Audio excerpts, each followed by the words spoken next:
Shalom, selamat pagi saudara-saudari sekalian. Kita bertemu lagi di tahun yang baru. Mengawali tahun yang baru kita akan menghadap hadirat Tuhan untuk minta pimpinan Tuhan supaya perjalanan hidup kita di tahun yang baru ini semakin baik dan semakin berkenan di hadapan Tuhan. Kita akan mulai kebaktian kita pada pagi hari ini. Mari kita meluangkan waktu, menyiapkan hati dan pikiran kita untuk bersaat teduh sejenak di hadapan Tuhan.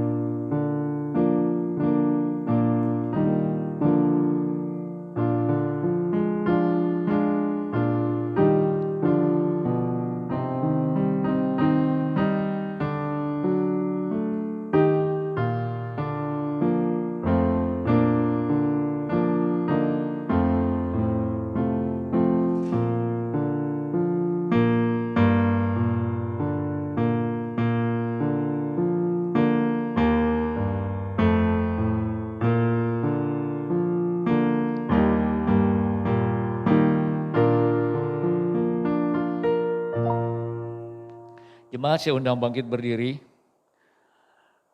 Pertolongan kepada kita ialah di dalam nama Tuhan yang menjadikan langit dan bumi, yang memelihara kesetiaannya sampai selama-lamanya dan tidak pernah meninggalkan pekerjaan buatan tangannya. Kasih karunia dan damai sejahtera dari Allah Bapa kita dan dari Tuhan Yesus Kristus menyertai kita. Amin. Mari kita sama-sama akan menghadap hadirat Tuhan. Kita naikkan satu pujian, hormat bagi Allah Bapa.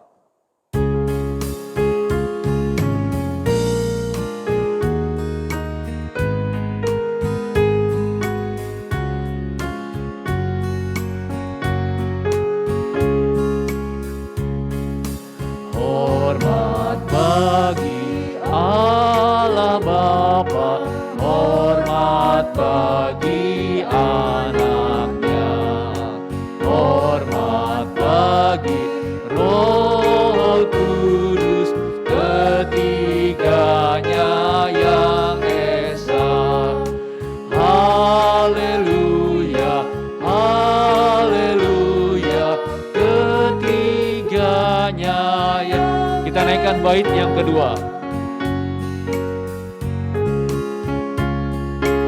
Hormat bagi Raja Surga, Tuhan kaum manusia. Hormat bagi Raja Gereja di seluruh dunia. Haleluya.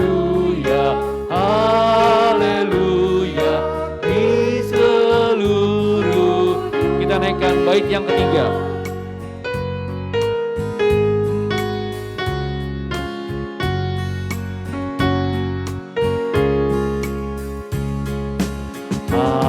Haleluya, persembahan balap kerajaanmu diletakkan siang malam di hadapan. Haleluya, haleluya, di hadapan tatanya. Mari kita sama-sama masuk dalam doa. Bapa yang baik, Allah yang kami sembah di dalam nama Tuhan Yesus Kristus. Kami bersyukur, berterima kasih. Memasuki awal tahun yang baru, tahun 2022, kami diberi kesempatan untuk menghampiri hadirat-Mu ya Tuhan. Kami tahu perjalanan hidup kami tidak terlepas dari genggaman kasih-Mu. Untuk itulah kami mohon belas kasihan dan kemurahan-Mu, agar sepanjang perjalanan hidup di tahun yang baru ini, kami bisa melakukan hal-hal yang berkenan di hadapan Engkau, yang mulia dan yang menyenangkan hati-Mu ya Tuhan. Sebagaimana layaknya kebaktian pada pagi hari ini ya Tuhan. Kuduskan, sucikan hati, pikiran, tubuh, jiwa kami, supaya kami semua layak menghampiri hadirat-Mu. Dan biarlah pimpinan Roh Kudus-Mu menyertai kebaktian kami dari awal, pertengahan hingga kepada akhirnya. Kau memakai setiap anak-anak-Mu yang ambil bagian di dalam pelayanan, apapun pelayanan yang mereka lakukan, biar semua membawa kemuliaan bagi nama-Mu. Dan biarlah melalui kebaktian online yang kami adakan ini, banyak jiwa boleh dimenangkan, nama Tuhan boleh dipuji dan dibesarkan. Terima kasih ya Tuhan, terpujilah nama-Mu Allah yang hidup dan berkuasa atas kami semua. Dalam nama Tuhan Yesus Kristus, Juru Selamat kami yang hidup, kami berdoa dan bersyukur. Amin. Jemaat, saya persilakan duduk. Kita memasuki tahun yang baru, tahun 2022. Saya mengucapkan banyak terima kasih buat pemeliharaan Tuhan. Saya juga mengucapkan selamat tahun baru, selamat menempuh perjalanan hidup yang baru di tahun 2022. Apa yang Anda ingin tuliskan di dalam perjalanan hidup Anda di tahun 2022 akan dimulai dari saat ini ketika Anda datang menghampiri Tuhan. Ketika kita berjalan bersama dengan Tuhan, maka tulisan-tulisannya akan kita goreskan pasti dalam pimpinan Tuhan. Kita naikkan satu pujian, ajar kami Tuhan menghitung hari-hari.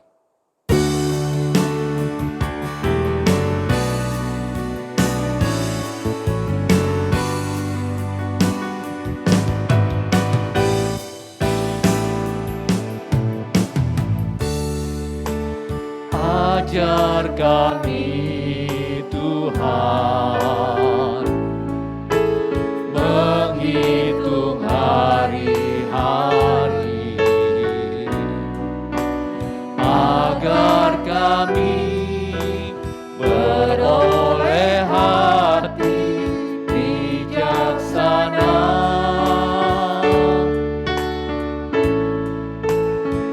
Ajar kami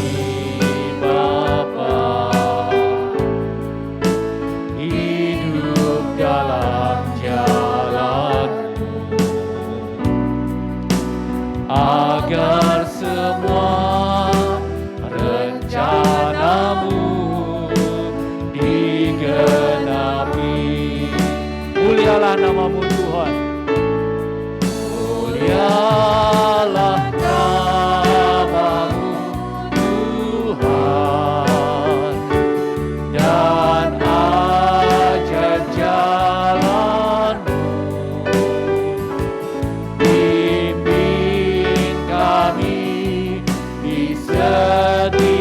Setiap waktu besar setiamu Tuhan, agunglah karyamu, Yesus kami bersyukur pada. Kita naikkan dari awal pujian ini. Ajar kami Tuhan menghitung hari-hari agar kami beroleh hati bijaksana.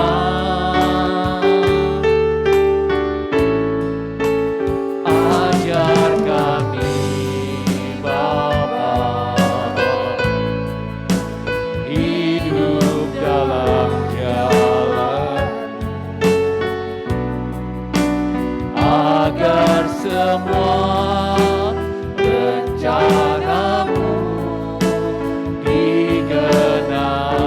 Mulialah namamu Tuhan. Mulialah namamu Tuhan. Dan ajaib jalanmu.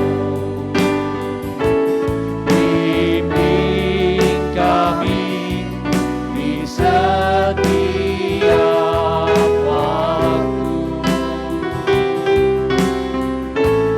besar setiamu Tuhan, agunglah karyamu, Yesus kami bersyukur padamu.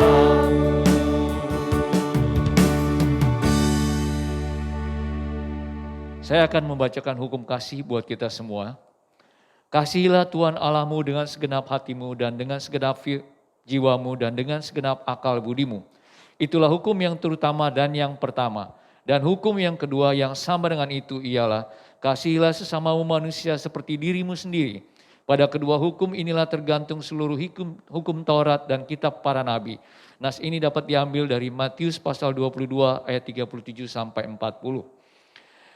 Pujian tadi mengatakan bahwa kita berharap kepada Tuhan, berlindung pada Tuhan, meminta Tuhan mengajar kita menghitung hari-hari kita. Supaya kita bisa berjalan dalam kehendak dan kebenaran yang Tuhan berikan. Sebagai anak-anak Tuhan, dasar dari kebenaran iman kita adalah hukum yang tadi saya bacakan. Hukum tentang kasih. Bagaimana Tuhan sudah mengasihi kita dan bagaimana kita mengasihi orang yang tidak layak kita kasih. Semoga di tahun yang baru ini kita mempunyai tekad yang baru untuk berjalan bersama Tuhan, memenuhi semua hukum kasih sehingga kita sebagai anak-anak terang menjadi lembaran yang terbuka bagi banyak orang dan banyak orang mengenal Kristus melalui kehidupan kita. Kita akan naikkan satu pujian, juga masalah tentang waktu, bahwa hidup ini ada waktunya. Jadi jangan pernah sia-siakan waktu itu, kita akan sama-sama naikkan di mana dan kapan saja. Saya undang kita sama-sama bangkit berdiri, kita bersukacita bernyanyikan pujian ini, kita boleh bertepuk tangan, kita boleh bermain musik, apa yang Anda punya alat musik di rumah silakan untuk bermain. Kita sama-sama naikkan pujian ini. Jemaat saya undang kita bangkit berdiri.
saja dan kapan saja layanilah Yesus.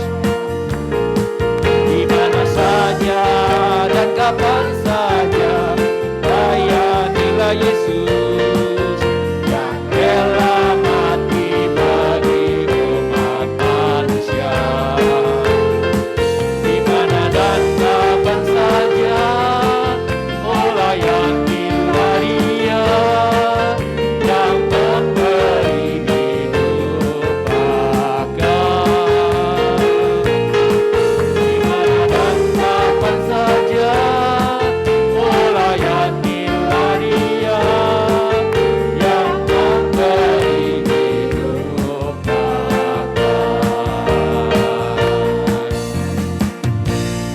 Jemaat tetap berdiri, kita akan sama-sama mengucapkan pengakuan iman rasuli.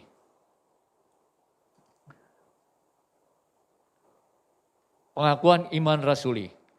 Aku percaya kepada Allah, Bapa yang Maha Kuasa, Khalik langit dan bumi, dan kepada Yesus Kristus, anaknya yang tunggal Tuhan kita, yang dikandung daripada Roh Kudus, lahir dari anak darah Maria, yang menderita sengsara di bawah pemerintahan Pontius Pilatus, disalibkan, mati dan dikuburkan, turun ke dalam kerajaan maut.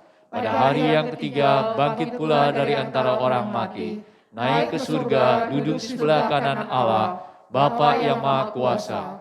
Dan dari sana ia akan datang untuk menghakimi orang yang hidup dan yang mati. Aku percaya kepada Roh Kudus, gereja yang kudus dan am, persekutuan orang kudus, pengampunan dosa, kebangkitan daging, dan hidup yang kekal. Amin.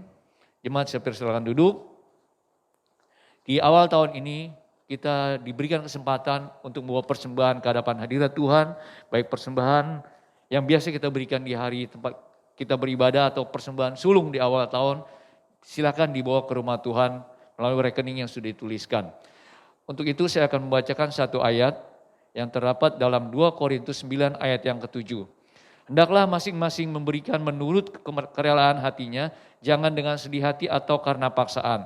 Sebab Allah mengasihi orang yang memberi dengan sukacita. Sambil persembahan dijalankan, kita naikkan satu pujian, persembahanku.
Buat semua korban yang sudah berikan ke hadapan Tuhan, biar semuanya itu berguna buat memperluas kerajaan Tuhan dan Tuhan membalaskan berlipat kali ganda di ribaan saudara masing-masing. Kita akan sama-sama menyiapkan hati kita untuk mendengarkan firman Tuhan yang nanti akan dibawakan oleh Guru Injil Yosua. Biarlah firman yang akan disampaikan menjadi kekuatan buat kita berjalan mengiring Tuhan di tahun 2022. Untuk itu mari kita sama-sama naikkan satu pujian untuk menyambut firman Tuhan. Peganglah tanganku Roh Kudus.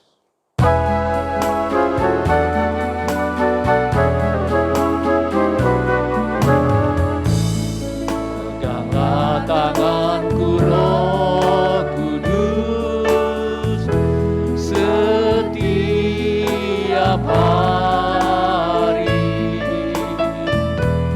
ku tak dapat jalan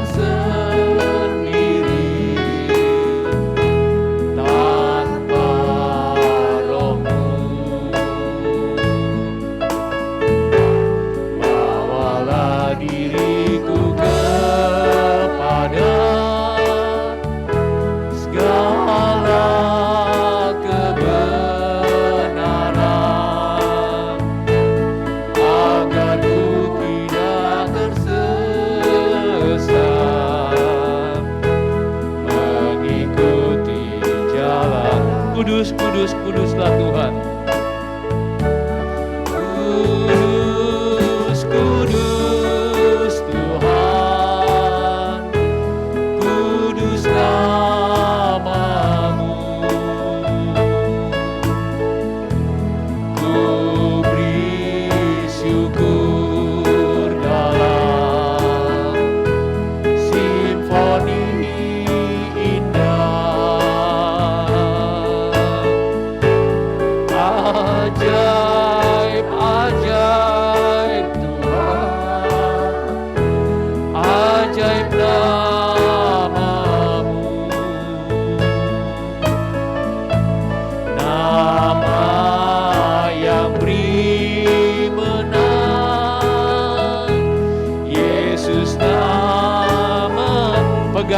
tanganku Roh Kudus. Peganglah tanganku Roh Kudus setiap hari.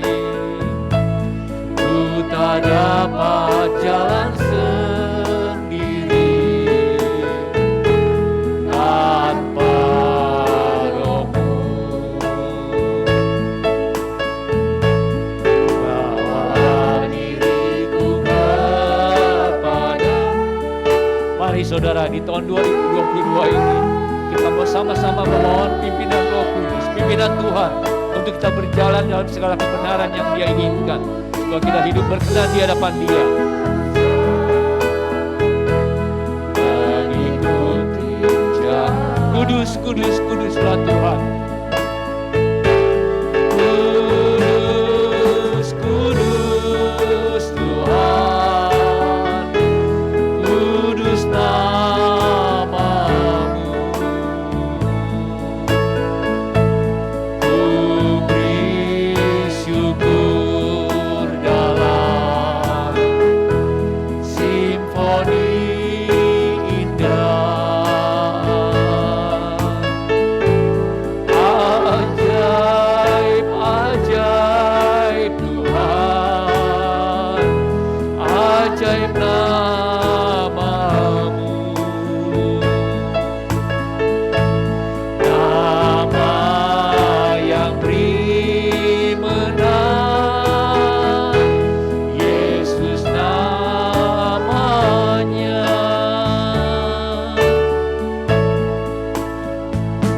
Waktu dan tempat saya persilakan untuk Bapak Guru Injil Yosua. Mari kita berdoa. Bapa di sorga, kami sungguh mengucap syukur karena kemurahan-Mu yang begitu dahsyat dan ajaib.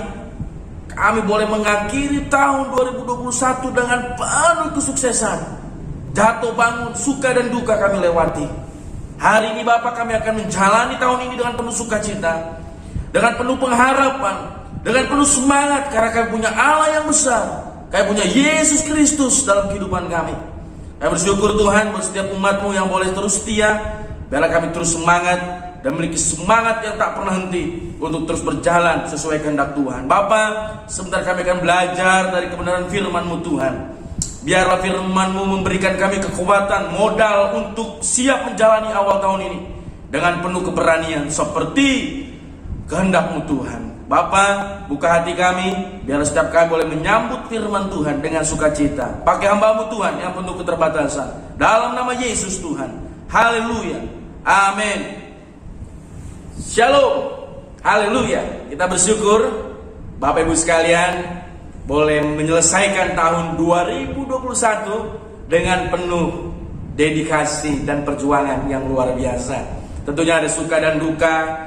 Tentunya ada tawa dan tangis yang menghiasi di tahun kemarin. Di hari ini kita akan siap menjalani tahun yang baru, hari yang baru, semangat yang baru, untuk kita boleh sama-sama bersiap menjadi umat Tuhan yang tidak menoleh ke belakang, no turning back, mengarah ke depan sesuai panggilan Kristus. Hari ini tema firman Tuhan adalah memasuki tanah perjanjian, yang terambil dari Nats Yosua pasal 1 ayat 5 sampai 9. Saya akan bacakan bagi Bapak Ibu sekalian bagian-bagian firman Tuhan. Yosua 1 ayat yang ke-5 sampai yang ke-9. Saya akan bacakan bagi Bapak Ibu sekalian. Demikian firman Tuhan. Seorang pun tidak akan dapat bertahan menghadapi engkau seumur hidup. Seperti aku menyertai Musa, demikianlah aku akan menyertai engkau. Aku tidak akan membiarkan engkau dan tidak akan meninggalkan engkau. Kuatkan dan teguhkanlah hatimu, sebab engkaulah yang akan memimpin bangsa ini, memiliki negeri yang kujanjikan dengan bersumpah kepada nenek moyang mereka, untuk diberikan kepada mereka. Hanya kuatkan dan teguhkanlah hatimu dengan sungguh-sungguh. Bertindaklah hati-hati sesuai dengan seluruh hukum yang telah diperintahkan kepadamu oleh hambaku Musa. Janganlah menyimpang ke kanan atau ke kiri, supaya engkau beruntung kemanapun engkau pergi. Janganlah engkau lupa memperkatakan kitab Taurat ini, tetapi renungkanlah itu siang dan malam, supaya engkau bertindak hati-hati sesuai dengan segala yang tertulis dalamnya. Sebab dengan demikian perjalananmu akan berhasil dan engkau akan beruntung. Bukankah telah kuperintahkan kepadamu? Kuatkan dan teguhkanlah hatimu. Janganlah kecut dan tawar hati, sebab Tuhan Allahmu menyertai engkau kemanapun engkau pergi. Berbahagialah kita, Bapak Ibu sekalian, telah membaca firman Tuhan, merenungkan firman Tuhan, terlebih kita menjadi pelaku-pelaku firman Tuhan. Hidup ini disertai misi, akan membuat hidup kita lebih bergairah untuk maju. Ya, misi mendorong kita untuk melihat hal-hal yang akan kita kerjakan di depan, mencapai suatu target. Hidup tanpa misi akan terjebak sehingga masuk ke dalam kondisi statis, kondisi biasa-biasa saja. Di sana hidup tidak akan bisa maju maupun mundur. Apakah Tuhan mau kita hidup dalam kondisi statis? Tentu tidak. Hidup kita harus dinamis. Ada misi dalam keluarga, studi, pekerjaan, pelayanan, setiap aspek hidup kita harus dikaitkan dengan Tuhan. Bagian firman Tuhan yang kita baca hari ini adalah Tuhan telah membawa bangsa Israel dari negeri perbudakan Mesir, lalu diproses Tuhan dalam padang gurun. Lalu ini adalah babak di mana babak penantian, babak siap masuk dalam tanah perjanjian. Kisah Yosua ini adalah perjalanan penuh dinamis. Karena kenapa? Karena umat Israel sedang dalam misi Allah untuk membawa umatnya masuk ke tanah perjanjian. Pada Bapak Ibu sekalian, hari-hari ini bahkan orang Kristen, mungkin gereja bertahun-tahun, bahkan masih dalam Mesir, dalam hidup lama, hidup penuh dengan dosa. Atau mungkin sudah selamat, dia udah melayani Tuhan, tetapi mungkin di dalam sekarang fase padang gurun. Apa itu padang gurun?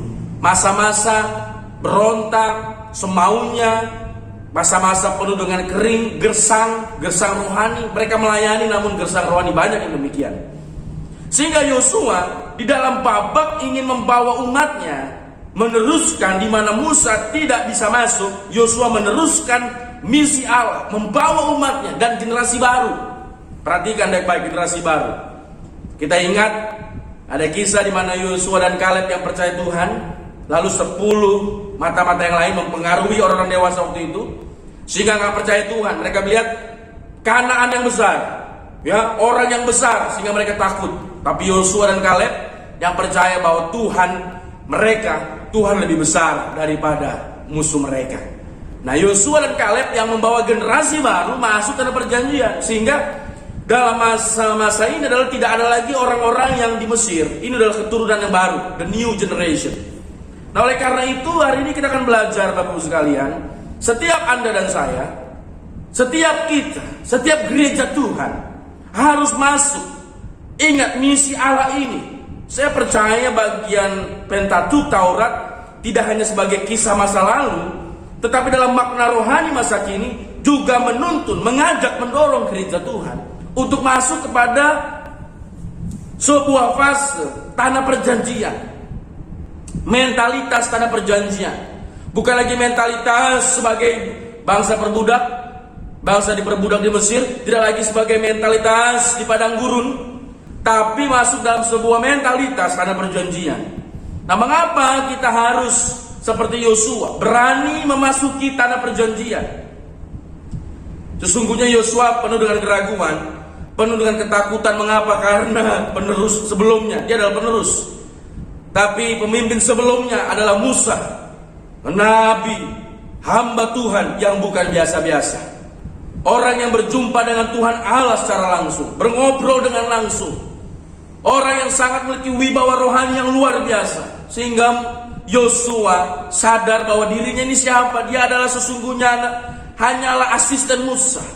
Dia bukan bahkan dalam tim inti Harun dan Hur. Dia adalah orang yang suka-suka bawa mungkin barangnya Musa ketika dia naik ke Gunung Horeb, ke Gunung Sinai. Yosua dikatakan firman Tuhan dalam bilangan, dia adalah orang yang dekat dengan Musa namun bukan dalam posisi yang penting. Siapa Yosua? Tapi ternyata walaupun dia adalah orang yang bukan siapa-siapa, tapi adalah orang yang dipercaya Tuhan. Dia orang yang mengalami Tuhan. Dia melihat perjumpaan Tuhan dengan Musa. Tentu jadi juga mengalami perjumpaan dengan Tuhan. Mengapa Yosua harus berani memasuki tanah perjanjian? Yang pertama, ayat yang kelima, firman Tuhan berkata demikian. Seorang pun tidak akan dapat bertahan menghadapi engkau, seperti aku menyertai Musa. Lihat baik-baik. Demikianlah aku akan menyertai engkau, seperti aku menyertai Musa. Demikianlah aku akan menyertai engkau. Aku tidak akan membiarkan engkau dan tidak akan meninggalkan engkau. Mengapa Yosua berani? Yang pertama jelas, janji penyertaan dari Allah itu sendiri. Janji penyertaan dari Allah itu sendiri. Awalnya Yosua ragu, grogi. Kenapa? Karena dia memiliki pemimpin sebelumnya yang begitu luar biasa, begitu wibawa. Tapi Allah menjanjikan seorang pun tidak akan dapat bertahan. Mengapa? Karena janji Tuhan. Aku akan menyertai engkau seperti aku menyertai Musa. Janji yang luar biasa. Bagaimana jika kita bermisi tanpa iman? Ya, ini adalah sebuah misi. Yosua dalam sebuah misi. Sehingga misi harus dengan iman. Banyak gereja Tuhan, banyak anak Tuhan punya misi. Anda punya misi, Anda kuliah, itu misi Anda kuliah. Anda kerja, misi Anda kerja. Tetapi banyak orang bermisi yang berpikir misi itu adalah harus menginjil jauh-jauh. Misi adalah di mana Tuhan kasih amanat bagi kita. Tapi banyak orang bermisi tanpa iman. Misi tanpa iman ibarat apa? Bekerja dengan kekuatan diri sendiri. Apa yang terjadi? Melelahkan. Berapa banyak orang melayani Tuhan, dapat gesekan, dapat singgungan, dapat konflik, melelahkan, mereka mundur, rasa capek. Mari kita menguji dengan mengandalkan kekuatan Tuhan, bukan diri sendiri. Yosua sadar bahwa yang penting adalah dia sadar ada janji Tuhan. Misi tanpa iman tidak akan memiliki kejelasan target dan akan menciptakan kelelahan bagi diri sendiri. Misi tanpa target ibarat bekerja tanpa memikirkan standar dan tujuan. Misi tanpa iman lelah sendirian. Misi tanpa target, mungkin dia beriman tapi nggak punya target, bahaya juga. Anda akan berjalan tidak dengan tujuan dan standar. Kita akan bekerja seperti mesin yang bekerja secara statis, tidak memiliki standar dan tujuan. Oleh karena itu gereja Tuhan, pelayan Tuhan, profesional yang takut akan Tuhan harus punya iman, punya target, punya tujuan. Yosua harus punya iman dan juga dia punya tujuan. Tanah Kanaan harus menjadi tanah perjanjian bagi mereka. Misi tanpa strategi, ibarat bekerja tanpa pengetahuan dan hikmat. Berapa banyak orang ya sedar pelayanan lah, sedar buka gereja lah, sedar ibadah lah. Bayangkan hidup yang seperti ini akan banyak memboroskan apa? Waktu, tenaga, daya, material dan sebagainya. Kita harus memiliki strategi yang dari Tuhan agar hidup kita efektif. Misi yang diterima Yosua dari tangan Tuhan adalah misi kemenangan. Makanya berjanji, aku akan menyertai engkau seperti aku menyertai Musa. Misi yang diterima Yosua adalah misi kemenangan, bukan misi murahan. Misi Tuhan tidak akan memanjakan kita. Oleh karena itu Anda bertanya, bagaimana saya tahu ini saya dalam misi Tuhan atau bukan? Misi Tuhan tidak akan memanjakan Anda. Misi Tuhan tidak akan membuat Anda tidur dalam kenikmatan, dalam hedonisme dan sebagainya. Mari jemaat Tuhan, khususnya jemaat Tuhan Gereja Sedang Kristus Kelapa Gading, Jakarta. Mari kita terus memiliki sebuah semangat untuk melihat panggilan Tuhan. Orang yang sudah terjebak dalam hedonisme adalah orang yang tidak setia dalam pengejaran kesucian, keadilan. Ia hanya mengejar kenikmatan, kepuasan duniawi, semuanya berpusat pada diri sendiri. Orang hedonis menuhankan keinginan di atas segala-galanya. Ia tidak peduli lagi dengan namanya kesucian, ketaatan. Orang-orang yang mau dipakai Tuhan seperti Yosua adalah orang-orang yang ingin menyatakan kebesaran Tuhan. Boleh, tentunya Yosua bukan tidak ada uang. Bangsa itu tentu punya uang, punya strategi, punya alat perang dan sebagainya. Tetapi bukan untuk diri sendiri. Mereka harus membangun alat perang, itu biaya Pak, Bu. Ya jangan berpikir Israel perang bersama Tuhan, tiba-tiba Tuhan kirimkan itu panah, Tuhan kirimkan tombak. Dia harus berjuang mencari pohon yang terbaik, ya kan, batu yang terbaik, ya kan, tali yang terbaik, ya kan, mungkin tali yang terbaik, panah yang terbaik, diproses. Sebuah kerja keras, sebuah hasil yang terbaik, tentunya ada biaya yang terbaik, ada biaya yang besar, ada hasil yang terbaik. Tetapi semua instrumen yang dimiliki oleh bangsa Israel di bawah kepemimpinan Yosua yang akan siap dalam berperang kekayaan yang mereka punya, kehebatan yang mereka punya, bukan untuk diri sendiri, tapi untuk menyatakan kebesaran Tuhan. Yosua sadar ini misi dari Allah. Kalau ini misi Allah, pasti Allah menyertai. Kalau ini misi Allah, misi yang mulia, maka yang pertama pasti Yosua berani masuk Kanaan. Mengapa? Allah yang menyertai, karena ini misi mulia. Bapak Ibu sekalian, di dalam gereja Tuhan menjelang tahun-tahun yang memang berat di tahun depan, Anda harus sadar bahwa gereja Tuhan adalah agen perpanjangan tangan Tuhan di muka bumi ini. Sehingga gereja Tuhan gak boleh loyo, gak boleh apatis, pesimis, dan memiliki pola pikir, sudahlah begini-gini saja sudah cukup, mentalitas standar. Tidak, tapi harus memiliki mentalitas bahwa ini adalah tugas mulia, misi mulia. Ingatlah bagaimana Anda mungkin berjuang membangun gereja Tuhan. Kalau Anda dengan kekuatan sendiri, maka Anda akan bersalah. Tapi kalau Anda bersama dengan Tuhan, Anda dalam penyertaan Tuhan, saya sungguh percaya pasti setiap kita, mau jemaat yang awal-awal, atau mungkin jemaat generasi kedua, atau saya nggak tahu apakah sudah memasuki jemaat generasi ketiga di gereja ini, tetapi mungkin masih generasi 2, generasi 3 mungkin baru pada masih lahir-lahir ya, masih ada mengandung, baru lahir dan sebagainya. Tapi generasi kedua ini, mari ingat, boleh tanya dan masih hidup semuanya. Pasti generasi awal yang punya semangat kobrak, semangat merintis. Mari kembali kepada semangat mula-mula. Tapi kalau semangat kita dulu dengan kekuatan sendiri, kita akan nyerah. Tapi kalau kita semangat seperti Yosua, ada janji penyertaan Allah, sadar ini misi Allah, maka kita akan kembali bersemangat memasuki tahun baru dengan sebuah visi yang luar biasa, visi yang beyond, visi yang melampaui dari sekedar mentalitas standar atau biasa-biasa saja. Hati yang tergerak akan jiwa-jiwa, hati yang tergerak berdoa, bersekutu untuk setiap orang-orang yang terhilang, untuk gereja Tuhan menjangkau mereka. Yang kedua, setelah kita sadar bahwa yang pertama yang penting adalah mengapa Yosua berani adalah karena janji penyertaan dari Allah itu sendiri.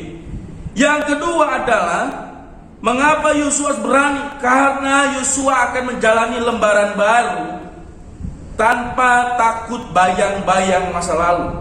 Ayat yang kedua, pasal yang pertama berkata demikian, hambaku Musa telah mati.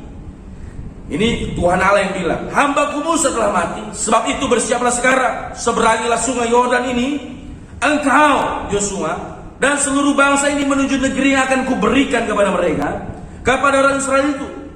Yosua diminta untuk membuat satu lembaran yang baru.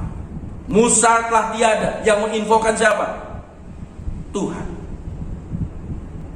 Waktu Musa tidak diperbolehkan masuk ke tanah Kanaan, gak ada yang tahu bagaimana keterusan selanjutnya kisah Musa.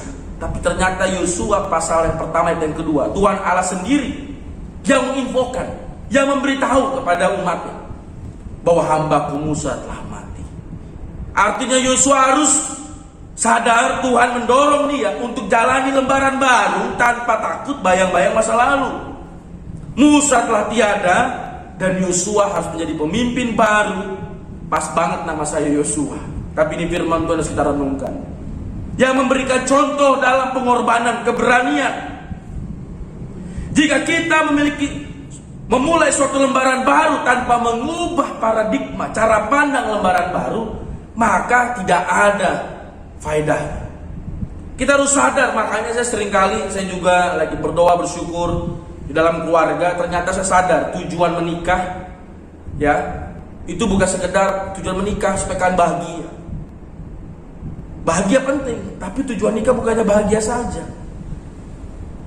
Saya seringkali bergumul dan akhirnya beberapa sahabat-sahabat yang menikah setelah saya texting, saya chat, saya kasih kalimat yang walaupun saya masih belajar ya, saya belum menjadi pasangan yang sudah sangat berpengalaman, saya akui itu, tapi dalam hikmat firman Tuhan, saya memiliki konsep bahwa selamat menghadapi pergumulan yang baru.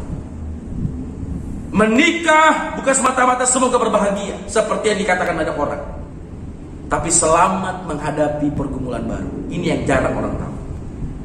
Amsal 27 ayat yang 17 berkata, besi menajamkan besi, orang menajamkan sesamanya. di dalam pernikahan tidak semuanya berisi kebahagiaan, tapi ada juga penderitaan. Ketika paradigma kita bukan paradigma yang baru, paradigma yang lama, kita akhirnya berpikir nikah bahagia, nggak bahagia. Akhirnya bilang, kok begini Tuhan? Berapa banyak orang menyerah? Berapa banyak orang akhirnya menderita karena apa? Konsepnya belum diubah. Tapi kalau dia memiliki konsep yang baru, jalani dengan lembaran baru dalam konsep yang baru. Tujuan pernikahan memang berbahagia, tapi perubahan karakter di dalam mengalami perubahan. Cara pandang. Ternyata perubahan karakter dalam Tuhan itulah tujuannya. Sehingga saya dan istri harus mengalami perubahan cara pandang, paradigma, dan pertumbuhan di dalam Tuhan. Makanya kita harus mendorong dia bertumbuh dalam Tuhan, dia pun harus mendorong saya bertumbuh dalam Tuhan. Nah, orang yang bertumbuh dalam Tuhan semakin mengasihi. Pasti ada debat, pasti ada diskusi. Gak bagus kalau diam-diam saja. Tetapi kita sadar, dalam pernikahan konsep yang benar bukan semoga berbahagia, tapi selamat menghadapi pergumulan yang baru. Demikian juga dengan gereja Tuhan. Kalau Anda berpikir ikut Tuhan, melayani Tuhan, langsung nanti kayaknya hidup begitu enak, begitu sukacita setiap hari. Tidak. Anda berpikir kalau melayani Tuhan, berpikir di mimbar melayani pasti sukacita. Belum tentu. Bisa saja yang mungkin menjadi pelayan Tuhan, dia ada pergumulan yang berat. Mungkin mereka sedang ada konflik, tapi mereka memilih berkata, Tuhanku lebih besar daripada masalah-masalahku. Tuhanku lebih besar daripada pergumulanku. Sehingga banyak orang tidak mau masuk dalam pelayanan Tuhan. Banyak orang mengapa? Mungkin dengar-dengar dari temennya, lu kenapa gak mau maju dalam Tuhan? Usia lu udah begini, sosial lu diakan, sosial majelis. Oh jangan dah, gue dengernya aja udah pusing. Gue denger teman gue di gereja lain, kalau jadi pengurus paling repot, jadi kacung, jadi budak, jadi paling capek. Ngapain, mendingan jadi orang biasa aja. Berapa banyak orang Kristen demikian?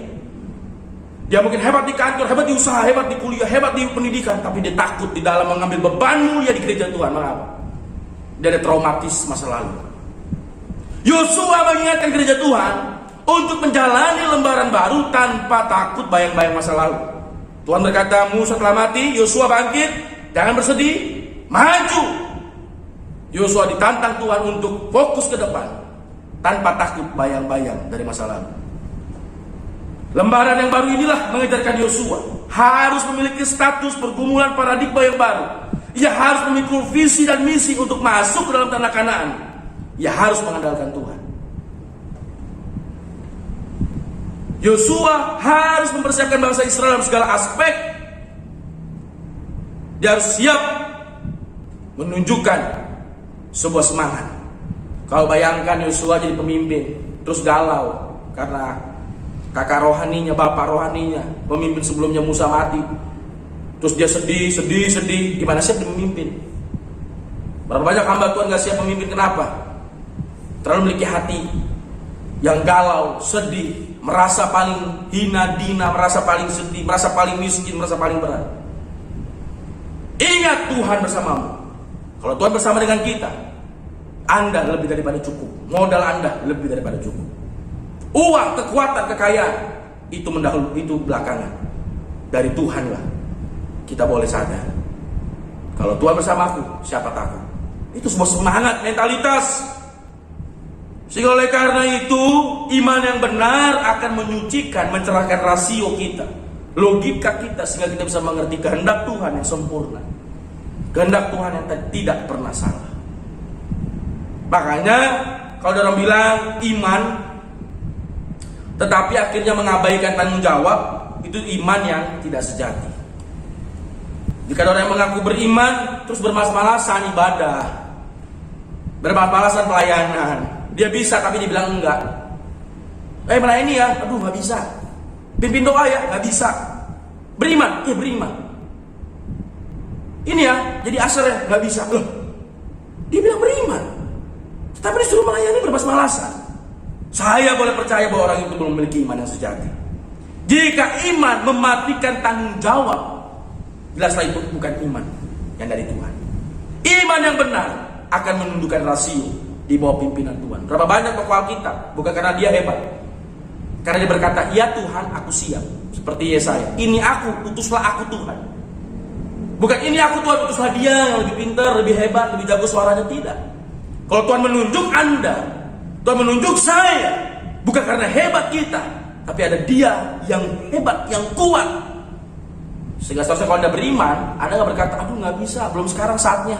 Apalagi kalau mahasiswa teologi ya, berkata demikian, hamba Tuhan berkata demikian, saya paling jengkel.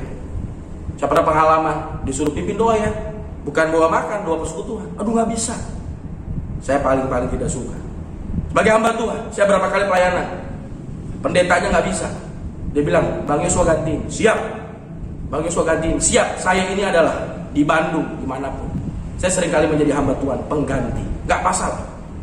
Nggak masalah. Tuhan suruh saya siap. Saya belajar dari dosen-dosen saya selalu menjadi tukang angkat koper.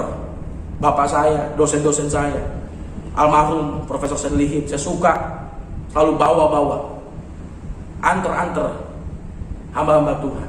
Makanya saya bersyukur punya orang tua, disuruh untuk punya SIM, belajar nyetir mobil, motor, supaya apa? Jangan jadi hamba Tuhan yang mau diantar-antar terus. Jadi hamba Tuhan yang siap untuk dalam segala medan. Inilah sebuah prinsip. Jalani lembaran baru tanpa bayang-bayang masa lalu. Harus siap. Jangan berkata engkau beriman, tapi engkau disuruh A, disuruh B. Jawabnya tidak bisa. Yosua berkata, Tuhan, aku mau, aku siap, bukan karena aku bisa, tapi karena Tuhan yang memampukanku. Mari, kalau hari ini mungkin kau seringkali menolak panggilan Tuhan. Tahun ini, tahun yang baru. Kalau mungkin tahun kemarin seringkali menolak, tahun ini tahun yang baru. Tahun di mana kau siap menerima panggilan yang Tuhan percayakan kepada setiap kita. Yang terakhir, mengapa kita berani memasuki tanda perjanjian, memasuki tahun yang baru? Yang terakhir, ayat yang ke-7 pasal yang pertama, hanya kuatkan dan teguhkanlah hatimu dengan sungguh-sungguh, bertindaklah hati-hati sesuai dengan seluruh hukum, jangan menyimpang ke kanan atau ke kiri, supaya engkau beruntung kemanapun engkau pergi. Yang terakhir, yang ketiga, sebagai hamba Tuhan, sebagai penerus Musa, Tuhan berkata kepada Yosua, supaya hanya kuatkan, teguhkan hatimu, lalu kemudian bertindaklah hati-hati. Bertindaklah hati-hati. Yang terakhir, supaya kita bisa menang dan masuk dalam tanah perjanjian masing-masing kita, adalah jalani tahun ini, tahun yang baru, dengan penuh kewaspadaan. Yosua dituntut untuk bertindak dalam kesucian dan kewaspadaan, agar ia bisa menjadi pemimpin yang menang menunaikan tugas Tuhan. Ketika menghadapi kesulitan, Yosua kembali kepada firman Tuhan. Tuhan berikan petunjuk dalam Alkitab semua yang harus dia lakukan dan tidak boleh dilakukan, dan bagaimana dia harus melangkah. Oleh karena itu ada sebuah bagian firman Tuhan yang menarik perhatian kita. Yosua tahu bahwa Musa telah melakukan apa? Hebat Musa, luar biasa, berwibawa. Mujizat-mujizat yang dipercayakan Tuhan melalui dia. Tentunya Tuhan yang punya mujizat, tapi melalui hambanya Musa luar biasa. Tapi ada satu hal bagian penting. Yosua tahu bahwa Musa telah melakukan kesalahan dalam menunjukkan kemarahan yang tidak suci. Bukan gak boleh marah hamba Tuhan, tapi ada kemarahan di mana sebenarnya gak perlu, sehingga dia tidak boleh masuk tanah perjanjian dalam Bilangan 20 ayat 11 dan 12. Di sini Yosua sadar bahwa ia tidak boleh melakukan satu kesalahan pun di hadapan Tuhan. Ia harus selalu apa? Makanya berdialog. Kesalahan Musa, sekali dia tak berdialog, padahal Musa selalu berdialog. Dan sebagai hamba Tuhan, sebagai umat Tuhan, kita harus terus berdialog dengan Tuhan, mencari kehendaknya. Pemimpin yang baik melakukan peperangan rohani dan tidak lengah karena satu kesalahan. Karena satu kesalahan bisa menghancurkan peperangan, menghancurkan misi. Maka dalam sebuah peperangan, tentara biasanya selalu harus dituntut. Udah siap belum pelurunya? Udah siap belum sepatu iketannya, semua segala macam, alat semuanya. Tidak boleh satu kesalahan, karena satu kesalahan bisa merugikan tim yang lain. Sehingga oleh karena itu dalam peperangan kita harus sadar kewaspadaan dituntut tinggi. Harus selalu ada. Peperangan menuntut komitmen penuh dalam kewaspadaan. Kewaspadaan apa? Amsal katakan jagalah hatimu. Berarti apa? Hati kita seringkali iblis taruh apa? Dendam, rasa gak suka, ya kan? Rasa semaunya sendiri, zona nyaman. Kata firman Tuhan, jagalah hatimu. Artinya apa? Jangan biarkan hatimu menjadi hati yang mengikuti kemauan kita sendiri. Jagalah hatimu Tuhan. Aku tahu aku kesel, kita kesel. Tapi pemimpin yang baik, dia kesel tapi profesional, terus maju. Jangan sebagai umat Tuhan, dia mungkin ada masalah kecil, langsung dia mundur. Nggak boleh. Sehingga kita sadar, oh ya Tuhan, jagalah hati. Kamu lagi ngambek, nggak apa-apa, bawa ngambek kita ke Tuhan. Tapi terus maju bagi Tuhan. Oh itu maksudnya. Jagalah hatimu dengan kewaspadaan. Berapa banyak orang akhirnya mundur tengah jalan. Kenapa? Karena hatinya kepanah oleh si panah jahat, si api jahat. Bagaimana caranya? Jelas, ternyata ayat yang ke-8. Ayat ke-8 berkata demikian. Janganlah engkau lupa memperkatakan kitab Taurat ini, tetapi renungkanlah itu siang dan malam, supaya engkau bertindak hati-hati sesuai dengan segala yang tertulis di dalamnya. Sebab dengan demikian perjalananmu akan berhasil. Bagaimana berhasil? Bagaimana kita bisa menjadi pribadi yang waspada, pribadi yang siap menjalani lembaran baru. Kita siap meninggalkan yang lalu, siap meninggalkan luka-luka yang lama, siap meninggalkan segala kegagalan. Dan kita jadi pribadi yang siap sadar bahwa Tuhan yang berjanji menyertai kita, sehingga kita percaya penuh, komitmen penuh. Ternyata adalah ketika kita sadar. Ayat yang ke-8, memperkatakan kitab Taurat. Jadi 3 poin tadi. Bagaimana caranya? Hanya ketika kita memperkatakan kitab Taurat. Orang yang membaca firman, merenungkan firman, dari dalam hatinya mengalir aliran-aliran air hidup. Sehingga kalau ada orang yang kehilangan kekuatan, kehilangan semangat, saya sungguh percaya penyebabnya bukan keadaan, penyebabnya karena hatinya sedang jauh dari firman Tuhan. Saya punya pengalaman dari Bandung ke Jakarta naik mobil teman saya. Saya harus mengantar teman saya mengerjakan suatu hal, tugas kuliahnya di UMN. Mobil itu ternyata radiatornya rusak. Radiator itu adalah suatu alat dalam sebuah mobil untuk mobil stabil. Jadi sekalipun panas mesinnya, mobil berjalan. Ternyata radiator bocor. Sampai di Bandung saya baru sadar. Saya harus bawa jirigen, bawa aqua, isi air. Jadi jalan sekitar 5-10 km, langsung merah, langsung kita buka. Langsung kita buka dulu, jangan saya ngerti banget waktu itu, wah pas saya masukin air, nyemprot. Saya nggak tahu, saya belum pengalaman. Oh ternyata nggak boleh langsung masukin air, harus tunggu adem dulu dikit. Betapa repotnya membawa mobil yang radiatornya rusak. Bagaimana dengan mobil yang sehat? Panas tetap panas, angin tetap angin, kena dingin tetap kena dingin. Tetapi mobil yang sehat, radiatornya sehat, dia nggak perlu capek-capek isi air. Kenapa? Karena radiatornya sehat. Saya akhirnya pulang malam di tol, saya jalannya lancar pada waktu itu malam. Tapi 7 jam Bandung Jakarta saya harus tempuh. Kenapa? Setiap berapa kilometer isi air radiatornya. Buka, isi air. Buka, isi air. Betapa melelahkan. Kenapa? Karena radiatornya rusak. Demikian juga ketika kita punya partner atau diri Anda, hatimu seperti radiator yang rusak. Capek dorong-dorongnya. Ayo siap. Ayo melayani Tuhan. Males-malesan. Gak semangat. Aduh capek. Gereja Tuhan ingin maju, punya visi. Tapi orang-orangnya radiatornya rusak. Jangan sampai. Saya berdoa di tahun yang baru ini. Setiap Anda dan saya boleh ingat bagaimana Yosua menjadi pribadi yang siap menjalani lembaran baru tanpa bayang-bayang masa lalu.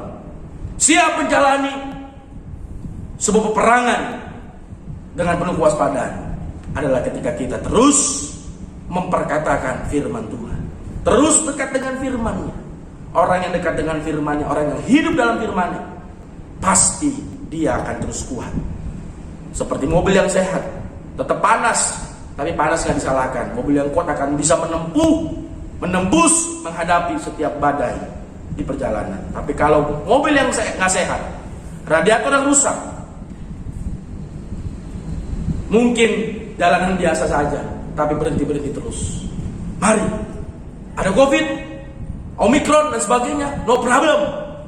Kita tetap prokes, tapi tetap harus semangat, jaga persekutuan, hangatkan hubungan dengan segala cara, dengan segala daya. Terus kita punya semangat untuk menjadi pribadi gereja Tuhan yang siap menjalani tahun yang baru. Bukan karena kekuatan kita, tapi karena kita mengandalkan Tuhan Yesus yang bersama dengan kita. Allah yang sama yang menyertai Musa, Allah yang sama yang menyertai Yosua, Allah yang sama yang menyertai Anda dan saya untuk bisa menang dalam kehidupan ini. Amin. Mari kita berdoa. Bapa di sorga, kami sungguh bersyukur kami boleh beribadah di awal tahun ini, sekalipun masih dalam ibadah online di rumah masing-masing, di kamar atau di ruang tamu, atau mungkin dalam sebuah perjalanan di kendaraan, dimanapun kami mendengarkan firman Tuhan ini. Bapa, hamba berdoa supaya kami boleh menjadi pribadi seperti Yosua, pribadi yang sadar bahwa Tuhan yang berjanji menyertai kami tidak takut. Dan kami berdoa, Tuhan, kami harus siap menjalani lembaran baru tanpa bayang-bayang masa lalu seperti Yosua. Terlebih kami sadar kami harus menjalani tahun ini dengan penuh kewaspadaan. Dan semuanya ini kami bisa lakukan kalau kami memperkatakan, kalau kami dekat dengan firman, kalau kami hidup di dalam firman-Mu. Dalam nama Yesus Tuhan, bawa kami untuk setiap kami masuk dalam tanah perjanjian dalam kehidupan kami masing-masing. Dalam nama Yesus Tuhan. Haleluya. Amin. Atas nama majelis dan seluruh jemaat di tempat GSK Kelapa Gading, kami mengucapkan banyak terima kasih buat Guru Injil Yosua yang sudah menyampaikan firman Tuhan. Biar firman Tuhan dibawakan memberi kekuatan yang baru untuk kita berjalan mengiring Tuhan dengan persetiaan di tahun yang baru ini. Kita akan segera mengakhiri kebaktian kita. Kita akan naikkan satu pujian doksologi. Saya undang semuanya kita bangkit berdiri. Nanti Pendeta Wayan akan menaikkan doa syafaat, doa ucapan syukur, dan doa persembahan, doa berkat untuk kita semua. Untuk itu semua saya undang bangkit berdiri, kita naikkan doksologi. Nanti diakhiri dengan amin, amin, amin. Bagi Bapa, Anak, dan Roh, puji, hormat, dan mulia ketiganya yang esa. Pohon selamat, sumber berkah. Mari kita berdoa. Bapa di sorga, dalam nama Tuhan Yesus kami sungguh mengucap syukur bahwa di tanggal 1 Januari ini kami memulai dengan Tuhan, dengan ibadah kami kepada Engkau. Tuhan, dalam ibadah ini kami memberikan satu persembahan sulung sebagai satu bentuk kami mengutamakan Tuhan. Biarlah persembahan sulung ini menjadi juga pintu gerbang Tuhan memberkati kami semua jemaat-Mu. Terima kasih Tuhan, dan juga kami telah membawa persembahan-persembahan yang lain sebagai satu pernyataan iman percaya kasih kami kepada Engkau. Biarlah jemaat Tuhan di Kelapa Gading Tuhan akan terus memelihara dalam setiap pribadi, setiap rumah tangga. Biarlah mereka terus berjalan dengan percaya Tuhan Yesus tetap setia, tidak pernah meninggalkan umat-Mu, dan dengan penuh keberanian dan juga penuh iman percaya semua jemaat-Mu boleh bergantung kepada Tuhan yang adalah Ebenezer. Tuhan sudah menolong sampai di sini di sepanjang tahun 2021, dan kami percaya juga di tahun 2022 Tuhan Yesus akan tetap menolong menyertai semua jemaat. Tuhan, kami berdoa juga di dalam kesatuan kami sebagai gereja Sedang Kristus, setiap gereja lokal yang ada dimanapun, mohon iringan penyertaan Tuhan, seluruh hamba-hamba Tuhan, pendeta, gembala sidang, guru Injil, dan juga untuk seluruh pengurus jemaat dari majelis gereja, pengurus komisi. Engkau menolong supaya kami tetap dalam sebuah pelayanan bersama-sama dengan sinode. Engkau memberkati supaya gereja Sang Kristus di tahun ini boleh mengalami perkembangan yang positif. Terima kasih Tuhan, kami berdoa untuk bangsa negara kami Indonesia. Di tengah-tengah situasi yang sulit ini, kami percaya Tuhan tetap menyertai, tidak pernah meninggalkan bangsa Indonesia. Tuhan berkati untuk pemerintahan yang ada, pusat dan daerah, dan juga bersama-sama di dalam sebuah kerjasama dengan lembaga-lembaga tinggi negara yang lain. Engkau memberkati supaya kiranya Pak Jokowi sebagai presiden kami mengasihi beliau. Tuhan berkati, lindungi, sertai supaya beliau tetap akan bisa memimpin bangsa ini dengan baik, dengan hikmat Tuhan. Dan Indonesia adalah negara yang telah diberkati oleh Tuhan. Terima kasih Tuhan, inilah doa kami yang boleh kami bawa dalam nama Tuhan Yesus yang mengajar doa demikian. Bapa kami di surga, dikuduskanlah nama-Mu, datanglah kerajaan, jadilah kehendak-Mu di bumi seperti di surga. Berilah pada hari ini makan kami secukupnya, Dan ampunilah kesalahan kami seperti kami sudah mengampuni orang lain yang bersalah pada kami. Dan janganlah membawa kami ke dalam pencobaan, tetapi lepaskanlah kami segala yang jahat. Karena Engkau mempunyai kerajaan dan kuasa dan kemuliaan sampai selama-lamanya. Terimalah berkat daripada Tuhan. Kiranya damai sejahtera dari Allah Bapa yang limpah sempurna, kasih karunia penebusan pengampunan dosa dalam Kristus Yesus Putra yang tunggal, serta janji penyertaan oleh Roh Kudus, menyertai saudara sekalian sekarang ini sampai selama-lamanya. Amin.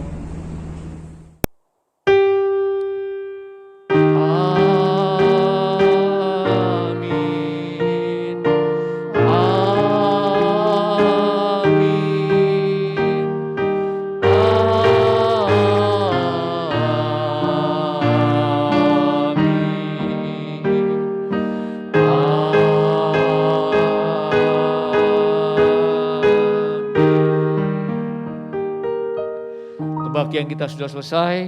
Kami atas nama seluruh majelis jemaat di tempat ini mengucapkan selamat tahun baru. Selamat berjalan bersama Yesus di tahun yang baru ini. Tuhan Yesus memberkati.